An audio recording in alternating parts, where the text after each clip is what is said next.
অসৎ যাতাই ঘৃণা করো, ঘৃণা করো না আর কাউকেও, করলে ঘৃণা হিংসা কপট ছাড়বে না কো তোমাকেও। শ্রী শ্রী ঠাকুরের এই উক্তি দিয়ে আমি আজকের ভিডিও শুরু করছি। নমস্কার বন্ধুরা, ঐতিহ্যের গল্প চ্যানেলে আপনাদের সকলকে জানাই সুস্বাগতম। আশা করি আপনারা সকলেই খুব ভালো আছেন। অনেকদিন পর শ্রী শ্রী ঠাকুরের আলাপ আলোচনা নিয়ে একটি ভিডিও আপনাদের সঙ্গে উপস্থাপন করছি। আজকের আলোচনাটি হবে শ্রী শ্রী ঠাকুরের শব্দার্থ সন্ধান প্রসঙ্গে। এই আলোচনাটির বিষয়বস্তু কি তা জানতে হলে পুরোটা মন দিয়ে শুনুন। আশা করি আজকের ভিডিওটি আপনাদের সকলের খুব ভালো লাগবে। আলোচনা শুরু করার আগে আপনাদের কাছে অন্যান্য দিনের মতো বিশেষ অনুরোধ রাখছি, আজকেও আমার চ্যানেলটি দয়া করে সাবস্ক্রাইব করুন। আর যারা যারা সাবস্ক্রাইব করেছেন তাদের অসংখ্য ধন্যবাদ। চলুন শুরু করছি আজকের আলোচনা। গুরু ব্রহ্মা গুরু বিষ্ণু গুরুদেব মহেশ্বর গুরুরেব পরং ব্রহ্ম তস্মাই শ্রী গুরুবে নমঃ। অর্থাৎ গুরুই ব্রহ্মা, গুরুই বিষ্ণু, গুরুই শিব অর্থাৎ মহেশ্বর, গুরুই স্বয়ং পরম ব্রহ্ম, সেই গুরুকে জানাই আমাদের সশ্রদ্ধ প্রণাম। শ্রী শ্রী ঠাকুর অনুকূলচন্দ্র বিংশ শতাব্দীর এক পরম বিস্ময়।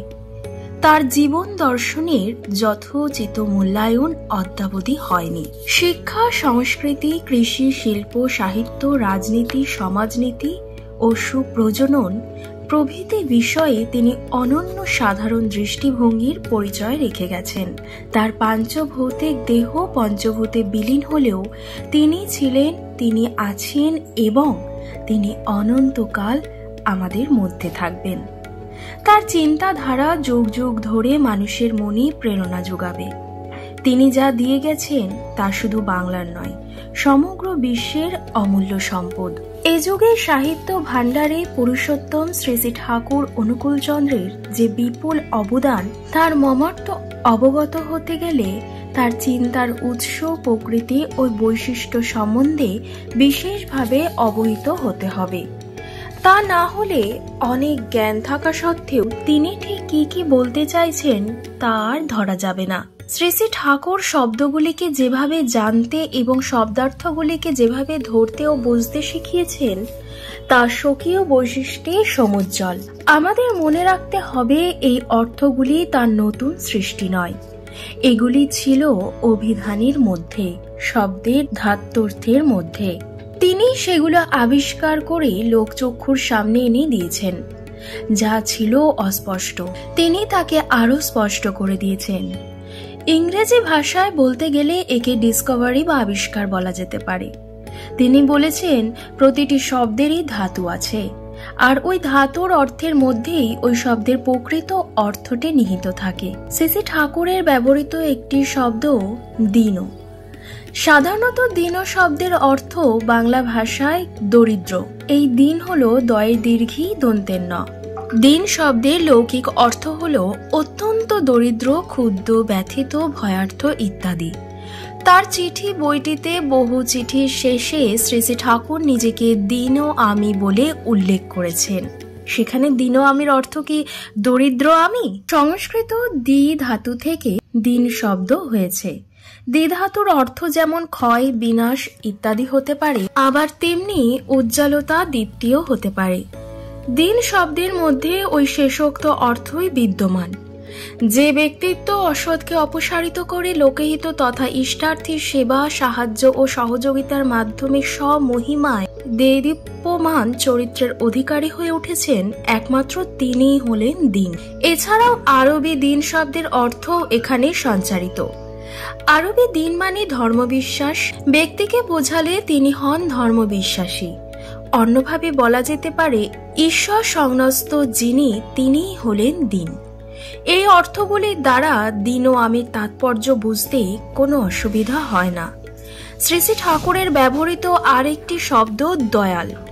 লোকসঙ্গীত বা বাউল গানেও দয়াল গুরু পদটি উল্লেখিত আছে। এই দয়াল মানে অনেকে দয়ালু, করুণাময়, কৃপাময় ইত্যাদি বোঝেন, কিন্তু দয়াল এবং দয়ালু শব্দ দুটি সম্পূর্ণভাবে পৃথক। দয়ালু বলতে গেলে তাকে বোঝায় যিনি অপরের কষ্ট বা অভাব দেখে তা নিরাকরণের জন্য সচেষ্ট হন। কয়েকটি বাংলা অভিধানে দয়াল ও দয়ালু সমার্থক বলে উল্লেখিত আছে। আবার সংস্কৃত অভিধানে দয়ালু শব্দও দেখতে পাই, কিন্তু দয়াল শব্দটি সেখানে অনুপস্থিত। দয়াল মানে শ্রী শ্রী ঠাকুর অনুকূলচন্দ্র বলেছেন রক্ষাকর্তা, পালনকর্তা। সংস্কৃত দয়োধাতির অর্থ রক্ষা করা। একটি বাণীতে তিনি পরমপিতাকে দয়ালু বলে সম্বোধন করে আবার ওই অর্থের দোতনাতেই বলেছেন সৃজন সংরক্ষক। দয়াল শব্দের ব্যুৎপত্তি কেমন হবে সুস্পষ্টভাবে তা জানা যায় না। জানা গেলেও এই শব্দের উৎস যে সংস্কৃত দয়োধাতু এটা ঠিকই, কারণ একমাত্র ধাতত্বের মধ্য দিয়েই শ্রী শ্রী ঠাকুর কথিত অর্থটি প্রতিভাত হয়।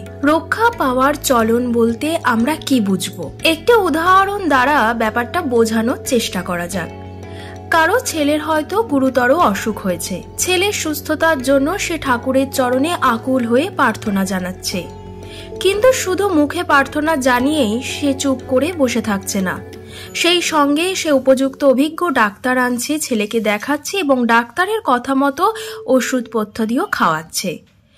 এবার নিজেরাও অত্যন্ত সতর্কতার সঙ্গে রোগীর সেবা শুশ্রূষাও করে চলেছে। এর ফলে দেখা যাবে ছেলেটির অসুখ নিরাময় হওয়ার পথে এগোচ্ছে। ওই লোকটি দয়া পাওয়ার চলনে চলল, তাই দয়া পেল, অর্থাৎ রক্ষা পেল। আমি দয়া চাইলাম এবং সঙ্গে সঙ্গে দয়া পাওয়ার অধিকারী হয়ে গেলাম, ব্যাপারটা এরকম একতরফা নয়। বিধির বিধান হলো দয়া করো, দয়া পাবে।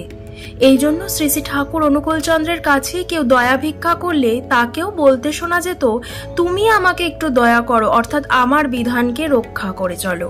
এই অর্থকে অধিকতর পরিস্ফুট করার জন্য পুরীর জগন্নাথ দেবের মূর্তির প্রতি তিনি আমাদের দৃষ্টি আকর্ষণ করেছেন।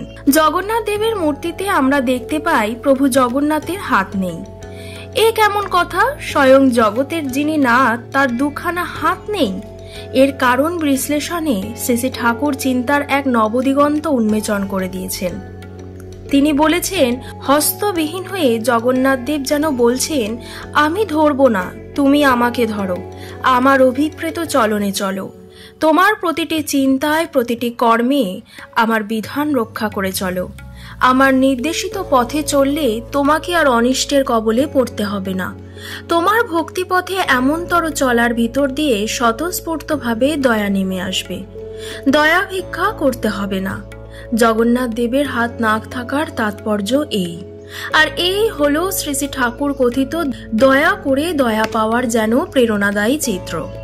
শ্রী শ্রী ঠাকুরের এই ব্যাখ্যা যে কতখানি নির্ভুল এবং যুক্তিপূর্ণ তা যেন ইংরেজি এই প্রবাদটিতে ফুটে উঠেছে। God helps those who help themselves, অর্থাৎ ঈশ্বর তাহাদেরকে সাহায্য করেন যারা নিজেদের সাহায্য করে। ঈশ্বর আমাদের মস্তিষ্ক শক্তি দিয়েছেন, কর্মক্ষমতা দিয়েছেন। যদি আমরা এগুলির উপযুক্ত সদ্ব্যবহার করি, কাজে খাটাই, তার অনুশাসনে বিধৃত হতে পারি, তাহলে তার আশীর্বাদের যথাযোগ্য প্রাপ্তি আমাদের নিশ্চয়ই হবে। অহংবোধ সম্পূর্ণ পরিত্যাগ করে তার কাজে দৃঢ় নিশ্চয় হয়ে ব্যাপৃত থাকতে হবে। এইভাবে সুবিক্ষণী দৃষ্টি নিয়ে শ্রী শ্রী ঠাকুরের শব্দ প্রয়োগ ও অর্থ বিশ্লেষণের গভীরে যদি প্রবেশ করা যায়, তবে আমরা দেখতে পাব তার প্রতিটি শব্দ এবং কথাই অতি ন্যায্য ও সার্থক প্রযুক্ত, এবং এর কোনো বিকল্প হয় না। যে সৌরভ ছিল কোরকে বন্দী, কোরক প্রস্ফুটিত করে সে মধু সৌরভ তিনি দিক দিগন্তে ছড়িয়ে দিয়েছেন। কিন্তু আমাদের অবশ্য মনে রাখতে হবে যে তথাকথিত সৌরভ বিকিরণ করাই এই শব্দ প্রয়োগের উদ্দেশ্য নয়। এর উদ্দেশ্য হল মানব চেতনাকে উৎসমুখী করে তোলা, প্রত্যেকেই যাতে কেন্দ্রায়িত জীবন নিয়ে সবৈশিষ্ট্যে বাঁচা বাড়ার পথে এগিয়ে যেতে পারে তার সন্ধান দেওয়া। শ্রী শ্রী ঠাকুর বৈশিষ্ট্যপালী হয়ে শব্দ নিয়ে কোথাও যেন খেলা করছেন, কিন্তু তাও আবার নিছক খেলা মাত্র নয়। তার একমাত্র উদ্দেশ্য হচ্ছে জীবন বৃদ্ধি। এককেন্দ্রিকতা ছাড়া তার কোনো কথা নেই, যেন কানু ছাড়া গীত নেই। তাই তার ভাষাও স্বভাবসিদ্ধ ভঙ্গিতে নিত্যই সুকেন্দ্রিক। আদর্শ মানে গুরু, ইষ্ট, যাকে দেখে চলতে হয়, যাকে অনুসরণ করতে হয়। আদর্শ কথাটির আরেকটি মানে হলো আয়না। আদর্শ পুরুষ জীবনে আয়নার মতো, কারণ তার ভিতরে নিজেকে সবশিষ্টে সম্যকভাবে দেখা যায়। তার সামনে দাঁড়ালে বুঝতে পারি আমি কেমন। আয়নায় যেমন নিজের চেহারায় ত্রুটি বিচ্যুতি সব ফুটে ওঠে, আদর্শ পুরুষকে অনুরাগ সহ অনুসরণ করলে তেমনি নিজের অবগুণহীনতা সব ধরা পড়তে থাকে। আদর্শ শব্দের এই অর্থ কম বেশি অনেকেরই জানা। শ্রী শ্রী ঠাকুর বলতেন চরণ পূজা মানে চলন পূজা, অর্থাৎ চরণ চলন। শ্রী শ্রী ঠাকুর বললেন দেবতার চরণে কেবল ফুল জল ঢাললেই তার পূজা হয় না। তিনি যেমন চলনে চলতে বলেন বা যেমন চলা পছন্দ করেন সেইভাবে চলা, অর্থাৎ বাক্য কর্ম ব্যবহারের দ্বারা তাকে প্রতিষ্ঠা করাই হলো প্রকৃত চরণ পূজা। ওইভাবে না চলে দেবতার চরণে হাজার পুষ্প বিল্লপত্র দিলেও চরণ পূজা হয় না, দেবতাও প্রীত হন না। আমরা জানি আয়নার আরেকটি নাম বা প্রতিশব্দ হলো মুকুর। শ্রী শ্রী ঠাকুর মুকুরের রয়ের স্থানে ল প্রয়োগ করে বললেন মুকুরকে মুকুলও বলা যায়। সঙ্গে সঙ্গে আরো বললেন আদর্শ পুরুষ যিনি, যাকে অবলম্বন করে জীবন মুকুলিত হয়, অর্থাৎ ফুটে ওঠে, প্রত্যেকের অন্তস্থ বৈশিষ্ট্যনাক সম্ভাবনা বিকশিত হয়ে ওঠে। আদর্শ শব্দের এরূপ ব্যাখ্যা অনন্য ও অভূতপূর্ব। সংস্কৃত ব্যাকরণের নিয়মটিকে বাংলা ভাষায় প্রয়োগ করে গূঢ়ার্থকে অপূর্ব ব্যঞ্জনায় প্রকাশ করার কি মনোহর শৈলী যুগপুরুষোত্তম শ্রী শ্রী ঠাকুর অনুকূলচন্দ্রের। শ্রী শ্রী ঠাকুর অপূর্ব ভঙ্গিতে কেষ্টদাকে বলেন আমিও তো তাই বলি, রাষ্ট্রভাষা করতে গেলে সে ওই সংস্কৃত ভাষা। সংস্কৃত এমনভাবে শিক্ষা দিতে হবে যাতে ওই ভাষায় লেখা ও বলা সরগর হয়ে ওঠে। সংস্কৃতের জ্ঞান বাড়লে প্রাদেশিক ভাষাগুলিও সমৃদ্ধ হবে। শ্রী শ্রী ঠাকুর অনুকূলচন্দ্র বলেছেন ইষ্ট সান্নিধ্যেই যদি থাকতে চাও তা তো ভালোই, তার গলগ্রহ হয়ে নয়, তাকে গলবিগ্রহ করে নিয়ে। মাত্র একটি উপসর্গ বয়রস্যি, তার যোগ ও বিয়োগের ভাষায় অপরূপ মাধুর্য দেখিয়েছেন যুগপুরুষোত্তম শ্রী শ্রী ঠাকুর অনুকূলচন্দ্র। দেব পূজায় পূজা শেষে দেবতার কাছে নিবেদন করা হয় পাপহং পাপ কর্মাহং পাপত্মা পাপ সম্ভব, হে প্রভু তুমি আমাকে উদ্ধার করো। এই উক্তিটি তথাকথিত ধার্মিক সমাজে খুব প্রচলিত হলেও শ্রী শ্রী ঠাকুরের ভাবধারায় সম্পূর্ণ বিরোধী, কারণ জীবন বৃদ্ধিকে তা লাঞ্ছিত করছে। ওই সংস্কৃত উক্তিটির অর্থ হলো আমি পাপী, আমি পাপকর্মা, আমার আত্মা পাপগ্রস্ত, পাপ থেকেই আমার জন্ম। এখন প্রশ্ন হচ্ছে কেন এমন ভাবব? ভেবে কেন নিজেকে এবং নিজের পূর্বপুরুষকে সংকুচিত অভিশপ্ত করে তুলব? নিজেকে পাপী ভাবতে ভাবতে নিষ্পাপ মানুষও পাপী হয়ে পড়ে, মনের জোর সে হারিয়ে ফেলে। জীবনে সার্থকতার জন্য ওই রকম নেগেটিভ রকমে ডুবে না গিয়ে পজিটিভ ভাবনা চাই। সেই জন্য শ্রী শ্রী ঠাকুর অনুকূলচন্দ্র মানুষকে বলতে শিখিয়েছেন আমি তোমার সন্তান, আমার আর জড়তা নেই, আর দুর্বলতা নেই, আমি আর কাপুরুষ নই। আমরা জানি একটা কথা আছে যাদৃশী ভাবনা যস্য সিদ্ধির ভবিতি তাদৃশী। এর অর্থ হলো যার যেমন ভাবনা তার তেমনই সিদ্ধি এসে হাজির হয়ে থাকে। কিন্তু শুধু মনে মনে একটা চিন্তা করলেই যদি তদনুরূপ সিদ্ধি এসে হাজির হতো তবে এই দুনিয়ায় অনেকেরই অনেক কিছু হয়ে যেত। তাহলে ওই উক্তিটির আসল অর্থ কি? আসল কথাটি লুকিয়ে আছে ভাবনা এই শব্দটির মধ্যে। আলোচনা প্রসঙ্গে শ্রী শ্রী ঠাকুর একদিন বলেছিলেন ভাবনার মধ্যে ভাবন আছে, আর ভাবনের মধ্যে ভবন বা হওন আছে। তাহলে যাদৃশী ভাবনা মানে এরূপ দাঁড়াচ্ছে যেমনতর হয়ে ওঠা হয়েছে। পুরো বাক্যটির অর্থ হলো যে যেমন হয়ে উঠেছে বা নিজেকে যেমন ভাবে গড়ে তুলেছে তার প্রাপ্তিও হয়ে থাকে অমন্তর। একটি শব্দকে সঠিকভাবে জানা ও বোঝার জন্য ধাতুগত অর্থের বিশেষ প্রয়োজন। শ্রী শ্রী ঠাকুর কথা প্রসঙ্গে বলেছেন গুরু পুরুষোত্তমই ঈশ্বরের জীবন্ত বেদী। বেদী মানে সাধারণত আমরা বুঝি দেবমূর্তি স্থাপনের জন্য ঈষৎ উচ্চ ভূমি বা ক্ষেত্র। প্রসঙ্গক্রমে শ্রী শ্রী ঠাকুর বলেছিলেন বেদীর মধ্যে বিদ আছে নাকি? বেদী মানে যিনি জানেন এরকম হয় নাকি? অভিধান খুঁজে দেখা গেল বেদীর একটি অর্থ আছে গাতা। বিদ ধাতু থেকে বেদী শব্দের উৎপত্তি, তাহলে শ্রী শ্রী ঠাকুর কথিত অর্থ অনুসারে ঈশ্বরের জীবন্ত বেদীর অর্থ দ্বারায় ঈশ্বরকে যিনি জানেন এমনতর জীবন্ত পুরুষ, এক কথায় ঈশ্বরবেত্তা পুরুষ। আর যিনি ঈশ্বরবেত্তা তিনিই তো ঈশ্বরের যথার্থ বেদী। ইংরাজিতে যাকে অল্টার বলে, কারণ তার ভিতর দিয়ে ঈশ্বর ভাব প্রকটিত ও বিচ্ছুরিত হয়। তাকে দেখে জানা যায় ঈশ্বর কেমন। তার সেবা করলে ঈশ্বরের সেবা করা হয়, কারণ গুরু পুরুষোত্তমই ঈশ্বরের ব্যক্ত মূর্তি। আরেকটি শব্দের সঙ্গে আমরা বিশেষভাবে পরিচিত, সেটা হলো আরতি। শ্রী শ্রী ঠাকুর বলেছেন দেবতার সম্মুখে প্রচলিত রকমের আরতি একটা অনুষ্ঠান বটে, কিন্তু প্রকৃত আরতি ওতে হয় না। অভিধানের মাধ্যমে তিনি দেখিয়ে দেন উপসর্গের অর্থ সম্যক প্রকারে বা সর্বতভাবে, আর রতি হলো রম ধাতু থেকে, যার অর্থ ক্রীড়া, আনন্দ।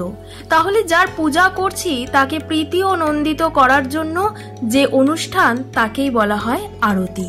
বিষ্ণুর হাতে থাকে শঙ্খ, চক্র, গদাপদ্ম। যে কোনো বিষ্ণু মূর্তিতে আমরা বিষ্ণুর চার হাতে এই চারটি দ্রব্য দেখতে পাই। এর তাৎপর্য কি? শ্রী শ্রী ঠাকুরের কাছে বিষয়টি উপস্থাপন করা হলে তিনি এক একটি শব্দে ধাতুগত অর্থ ধরে যে আলোচনা করেন তা হলো, শঙ্খ এসেছে সম ধাতু থেকে, অর্থাৎ শান্ত করা। কি শান্ত করা? সব রকম যন্ত্রণার উপশম ঘটানো, দুষ্ট বুদ্ধিকে সংযত করা, পাপকে নিবৃত্ত করা। বিষ্ণু তাই করেন। এই হলো শঙ্খের তাৎপর্য। চক্র, তারপর চক্র, চক ধাতুর মানে তৃপ্তি। এই চক্রের নাম সুদর্শন। সু অর্থাৎ শুভ দর্শন আছে তার মধ্যে, ভালোভাবে বা পুঙ্খানুপুঙ্খ রূপে দেখা আছে। দেখে এমন ভাবে চলা ও ব্যবহার করা আছে যাতে স্বস্তি ও তৃপ্তি আসে। গদা, গদা এসেছে গদ ধাতু থেকে। এর অর্থ কথন শব্দ। তার কথন অর্থাৎ বাক্য প্রয়োগ এমনই অমোঘ ও ঋতু যাতে মানুষ তৃপ্ত হয়, স্বস্তি নন্দিত হয়ে ওঠে।